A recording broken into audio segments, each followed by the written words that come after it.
so moving on to the secondary alcohol. So again, I'm going to explain to you how are you going to detect that whether this is a primary or secondary or tertiary alcohol. So you need to know the functional group for alcohol is OH, and then you go and find the carbon that holds that OH, so you put a star over there. So and then now you are going to find the substituent. So the substituent, the easiest way is that you search for something else than hydrogen. So this is definitely not the substituent, so you make a circle of it, and then for substituent you make a bracket, like a box. So in this case, it's a secondary alcohol, right? Because it have 2R here, 2 substituent. So if you have an oxidation of the secondary alcohol, same goes, you need to have the acidified potassium dichromate, K2Cr2O7, and then if you have this, means that you are going to do an oxidation process. So it's the same drill just like the first, the primary alcohol. So when you want to do the oxidation, you are not going to do anything to the substituent. So I'm just going to copy that. Okay, you have 4 carbon altogether. The first substituent is this one, and the second one is this one. So we're just going to leave the substituent alone. So now we need to look at your the carbon here that holds your functional group. So you see here OH here. So we are going to make this O a double bond O. So we are going to remove this H, and then in order for you to create water, you need to have another H because you only have the oxygen over here. So you need to remove this one as well. So since that this is a double bond, so 1, 2, 3, 4, so it's balanced for the carbon. So you will have this structure.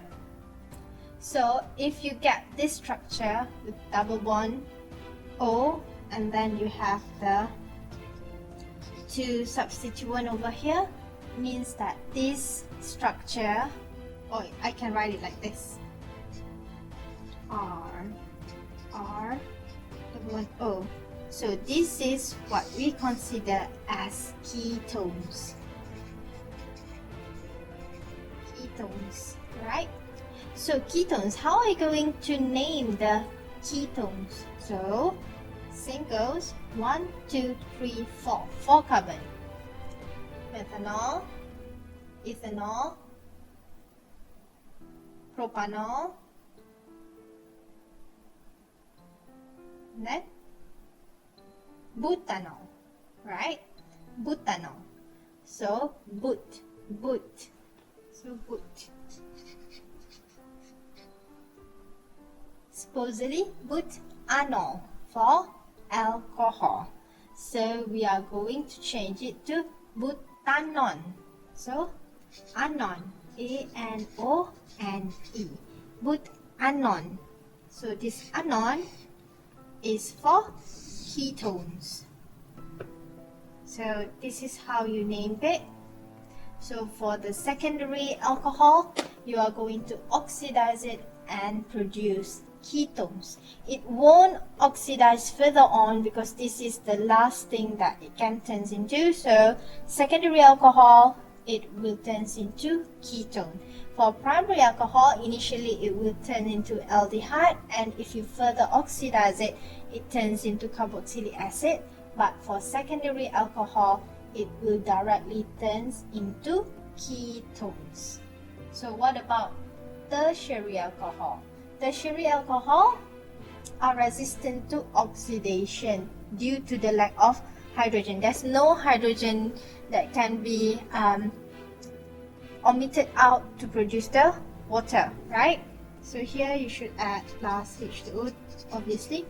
So means that if you want to oxidize a tertiary alcohol, nothing will happen. It won't produce any product. So remember, primary alcohol, it will turn into aldehyde. If you further oxidize it, it turns into carboxylic acid. For secondary alcohol, it turns directly into ketones, and for the tertiary alcohol, there's no product of oxidation for this type of alcohol. So just now we are learning about the oxidation process of alcohol.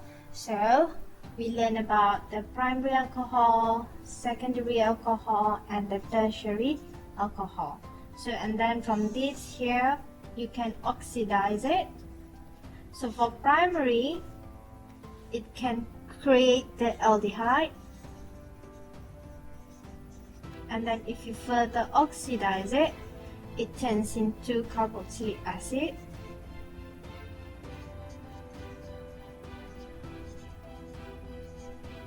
So this one, for secondary alcohol, it turns into ketones. And for tertiary alcohol, there will be no reaction. Alright. Alright.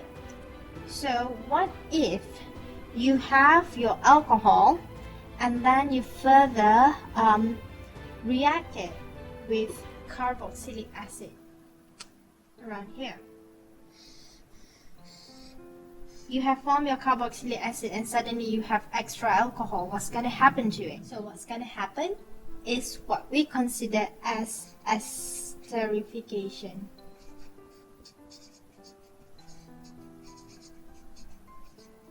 Process. Okay, so what is an esterification process? Is the process where you need to reflux. Remember? So you need to reflux the carboxylic acid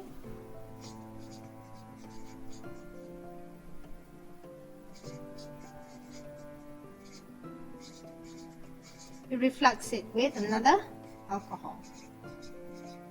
Okay, so and then during the reflux process, you need to make sure that you need to add the concentrated